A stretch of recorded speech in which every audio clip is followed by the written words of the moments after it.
Sevimli sənətkarımız İlham Aslanbəyli ilə bir yerdəyik. Bugün onun gözəl səsini, gözəl sazını eşitdik.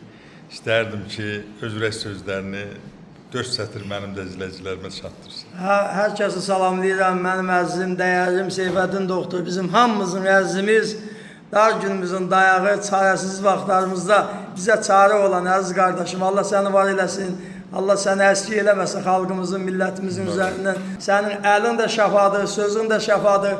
Sən bizim həmişə əzizimizsən. Allah səni var eləsin, gözəl qardaş. Bir sazını eşidək. Baş üstə.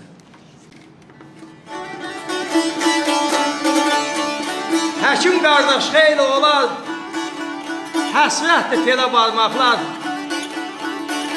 Yalvarıram bir əlac et, qalmasın belə barmaqlar. Şəfa ver xəstə yatana, ruh versin qəmə batana, bəhman təhkühər satana gərəkdir hələ barmaqlar. Həkim aşıq el üçündür, əllərimiz əl üçündür, hər bir barmaq tel üçündür, qıymeynən ölə barmaqlar.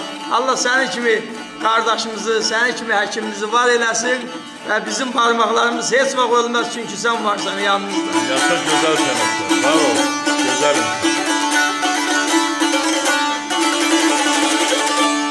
Teşekkür ederim. Eşq olsun, ürəyin var olsun əziz Var qardaş. Var ol.